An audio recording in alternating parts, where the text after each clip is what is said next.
chỉ qua tê có hay thầu hay chỉ trâu chỉ mua nhẹ chỉ qua lấy chỉ tao hành đau tao hay lo tao bị cù bao tia cù mua ya có qua chỉ tao say mà cái chuyện chỉ bao cái chuyện ban nào cho lì có muốn ra bé chỉ không nhẹวันเดย์ยอมมวยเนี่ยที่ก็ย้อนนางเอสาวไม่นอชีซอต่อเลยตัวอยู่ก็มองเราเชียนรอชีหรือสาที่อยู่อวดใจอยู่ที่อยู่เก่าหน้าเตปอเนี่ยเลยยังมัวเป็นสื่อเดี๋ยวเราเชื่อคือยังมัวเนี่ยวันเดย์พอล้วนมาให้ที่จะถาเท้าเกศภาษาลิจาไปชีเลียลิเน่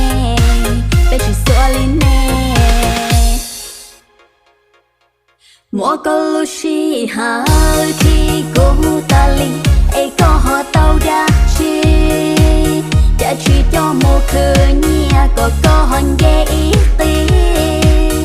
lu chi hà cô khứ họ có chế nhia nụ bự lo mua chế họ bí dư để oa bỏ lấy bỏ la bỏ lấy bỏ lăng bỏ lấy bỏ la ai sao ta hầu lo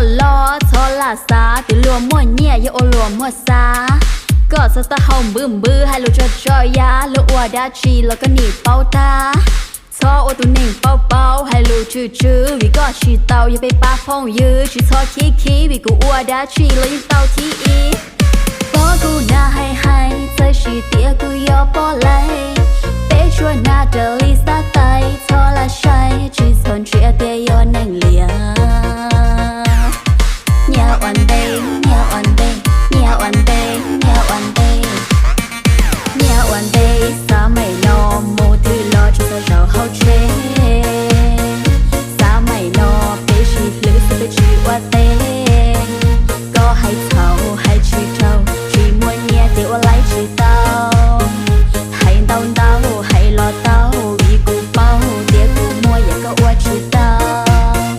nhà one day, nhà one day.